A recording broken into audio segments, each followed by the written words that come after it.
Bom dia, amados irmãos, que a graça e a paz do nosso Senhor Jesus estejam com todos. Hoje a nossa leitura e meditação é do livro de Lamentações de Jeremias, capítulo 3. O capítulo 3, ou o terceiro lamento do profeta, é o mais longo, com 66 versos. Este capítulo é o ponto central do livro. Segundo o comentário de Moody, parece que aqui o profeta Jeremias rasga seu coração ao leitor, o que faz frequentemente na sua profecia. Sua vida foi um longo martírio no qual serviu de juiz e intercessor do povo empenhado em sua própria destruição. Nenhum profeta jamais argumentou com o povo de maneira mais apaixonante do que ele, convocando uma conversão nacional.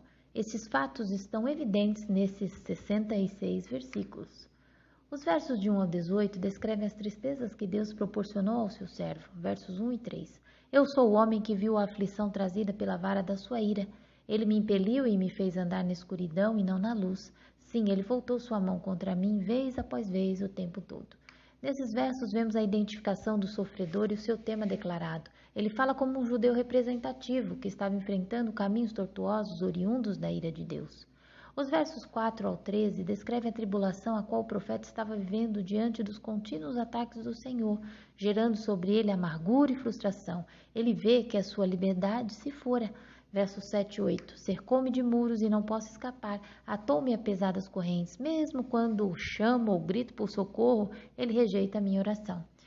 Fechar prisioneiros dentro de espaços muito pequenos para que morressem mais rápido era uma forma de tortura difundida pelos assírios. A prisão era tão fechada que nem mesmo uma oração podia subir a Deus. O prisioneiro tinha feito tanto a prisão quanto as circunstâncias que levaram a ela.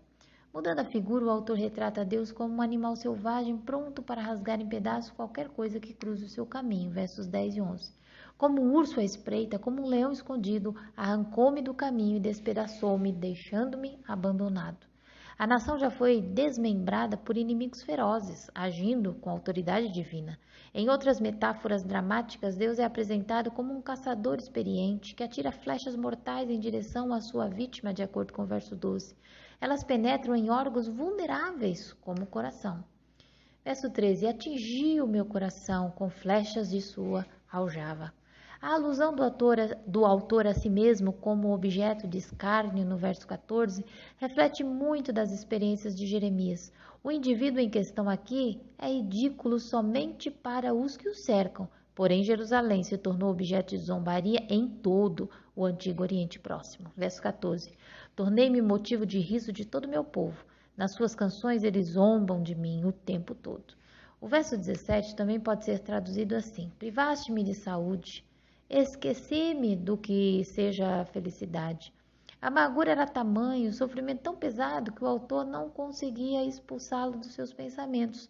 Somente a compreensão de que a penitência, há muito devida, agora começava a surgir, supriu alguma esperança para o futuro. Os versos 21 ao 39 falam da certeza do autor na bondade do Senhor e na sua resignação para com os seus caminhos soberanos. Por isso ele declara nos versos 21 ao 23: Todavia lembro-me também do que pode dar-me esperança. Graças ao grande amor do Senhor é que não somos consumidos, pois as suas misericórdias são inesgotáveis. Renovam-se cada manhã, grande é a tua fidelidade. Com uma magnífica expressão de fé na misericórdia infalível de Deus, o escritor olha para o futuro distante com novas esperanças. O autor está constatando a ilimitação da misericórdia divina e a conservação constante desses valores espirituais supremos através da renovação. A constância imutável de Deus forma uma base firme para as tentativas de esperança no futuro. Já que Deus é a porção de Judá, qualquer esperança de restauração tem de estar fundada firmemente nele. Versículos 25 e 26. O Senhor é bom para com aqueles cuja esperança está nele, para com aqueles que o buscam. É bom esperar tranquilo pela salvação do Senhor. Esperar na vontade de Deus era tão importante na antiga aliança como é na nova. O crente tem uma esperança viva porque confia em um Deus vivo cujas promessas são tão garantidas quanto seus juízos. 2 Coríntios 1:20 diz assim: Pois quantas forem as promessas feitas por Deus, tantas tem em Cristo o sim. Por isso, por meio dele, o amém é pronunciado por nós para a glória de Deus. Nos versos 27 ao 33, o autor impulsiona os seus ouvintes a se humilhar diante de Deus, se submeter à sua vontade. Verso 29, ponha o seu rosto no pó, talvez ainda haja esperança. Pôr a boca no pó era uma maneira tipicamente oriental de expressar ou demonstrar submissão completa, oferecendo a face ao que fere, conforme o verso 30. O cativo estaria concordando com a ideia de entrega total. E agora Jerusalém está submissa à vontade de Deus em face dos seus sofrimentos. Por causa do caráter restaurativo da misericórdia de Deus, os sofrimentos pelos quais a nação passa, no fim passarão, porque não apresentam o propósito definitivo de Deus para o seu povo. Afinal, o Pai não fere seus filhos de bom grado. Verso 33. Porque não é do seu agrado trazer aflição e tristeza aos filhos dos homens. Se pensarmos racionalmente, uma disciplina periódica faz parte do desenvolvimento espiritual, com toda certeza. Nos versos 34 ao 36, a suprema justiça que caracteriza a natureza de Deus é ilustrada com referência à dignidade humana e aos direitos individuais sob a lei. Deus nunca concordará com tortura de presos. Salmo 69, verso 33. O Senhor ouve o pobre e não despreza o seu povo aprisionado. E mais, ele faz da libertação de cativos um dos aspectos mais importantes da atuação do Messias, o que Cristo reafirmou em seu primeiro sermão em Nazaré. Lucas capítulo 4, verso de número 18. O Espírito do Senhor está sobre mim, porque Ele me ungiu para pregar boas novas aos pobres. Ele me enviou para proclamar liberdade aos presos e recuperação da vista aos cegos, para libertar os oprimidos. Precisamos entender que Deus desaprova com todo o seu ser qualquer tentativa de privar o indivíduo dos seus direitos legais, de acordo com o verso 36, ou de condená-lo injustamente. A ideia de que Deus é o árbitro supremo nos assuntos humanos, conforme o verso 37, era um elemento importante no ensino dos profetas do 8º século a.C.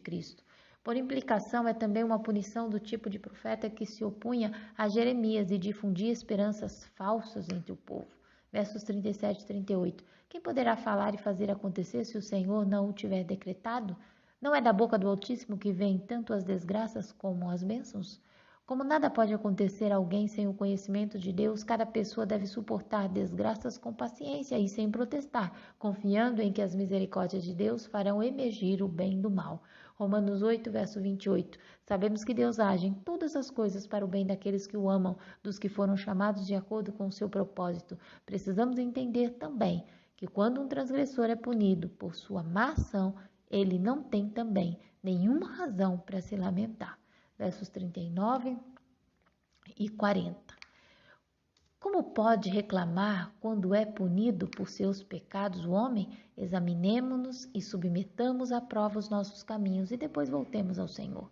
Portanto, sendo a aliança com Israel de natureza eterna, a nação é exortada a tomar uma posição espiritual e voltar-se a seu Deus em arrependimento. Assim que isto se evidenciar, os castigos justos que foram impostos podem ser revogados e a nação restaurada a uma posição favorável diante de Deus. Versos 41 e 42. Levantemos o coração e as mãos para Deus que está nos céus e digamos: pecamos e nos rebelamos e tu não nos perdoaste. Esses elementos eram fundamentais na mensagem de Jeremias, porém Judá teve de sofrer as agonias do exílio antes de se dar conta da sua validade. No entanto, nesses versículos, a compreensão de que a nação foi pecadora e rebelde é o início do perdão. Dos versos 43 ao 54, falam das consequências do pecado. Versos 43 e 44. Tu te cobristes de ira e nos perseguiste, massacraste-nos sem piedade. Tu te escondestes atrás de uma nuvem para que nenhuma oração chegasse a ti. A divindade indescritível que mora em nuvens de luz não pode ser alcançada por apelos e lamentos de pecadores, enquanto os pecados que fizeram Deus se retrair e fechar seu ouvido não forem confessados e pagos totalmente e sinceramente. Isaías 59, verso 2. Mas as suas maldades separam vocês do seu Deus, e os seus pecados esconderam de vocês o rosto dele, e por isso ele não os ouvirá. Como consequência do pecado, todos os inimigos passaram a zombar de Sião. Judá tornou-se a escória e o refúgio das nações. Versos 45 e 46. Tu nos tornaste escória e refúgio entre as nações. Todos os nossos inimigos escancaram a boca contra nós. Diante dos horrores, as lágrimas do profeta não cessam até que o Senhor tome conhecimento do sofrimento do seu povo. Versos 48 ao 50. Rios de lágrimas correm dos meus olhos, porque o meu povo foi destruído. Meus olhos choram sem parar, sem nenhum descanso, até que o Senhor contemple dos céus e veja. Antes que Deus possa restaurar a sorte do seu povo, tem de haver evidências de arrependimento. Deus é fiel e justo para perdoar a maldade de alguém que se arrepende, e não ficará indiferente aos que procuram em verdade e em sinceridade. Por esta razão, pode-se esperar que Deus note os apelos da nação, vendo o seu arrependimento. O verso 52 inicia uma sessão em que o autor personifica os sofrimentos de toda a nação.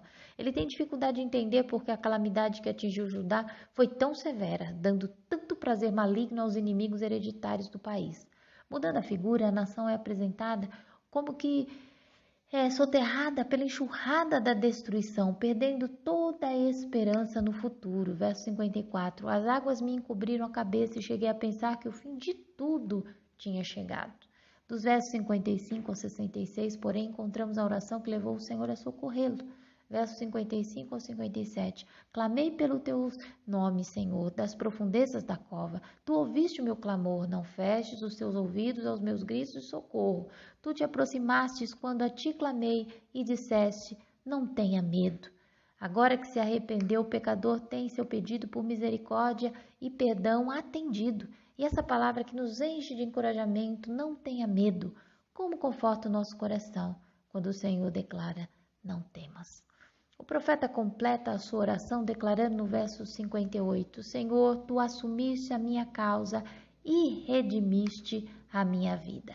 Agora o Senhor se transformou em seu redentor, advogado e vingador.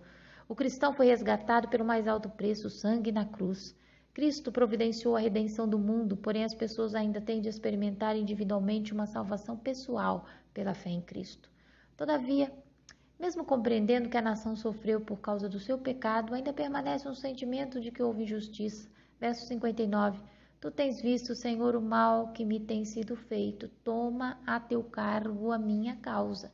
Diante disso, o autor pede que os instrumentos da cólera de Deus contra Israel sejam castigados, não tanto pela destruição que trouxeram, mas por causa do prazer maligno com que executaram a sua tarefa e por zombarem de Israel em suas canções.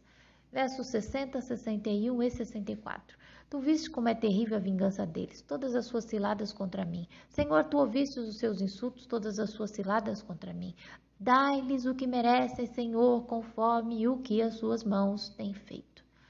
Todavia, Cristo pressupõe uma atitude diferente diante dos inimigos, tanto em seus ensinos quanto em sua vida, e exatamente esses princípios é que devemos seguir. Mateus 5,44, mas eu lhes digo, amem os seus inimigos e orem por aqueles que os perseguem. Lucas 6, versículo 27 e 35, mas eu digo a vocês que estão me ouvindo, amem os seus inimigos, façam o bem aos que os odeiam. Amem, porém, os seus inimigos, façam-lhe o bem e emprestem a eles, sem esperar receber nada de volta. E então, a recompensa que terão será grande, vocês serão filhos do Altíssimo, porque Ele é bondoso para com os ingratos e maus. Que o Senhor vos abençoe e até amanhã, se Deus quiser, com o 4º capítulo do livro de Lamentações de Jeremias.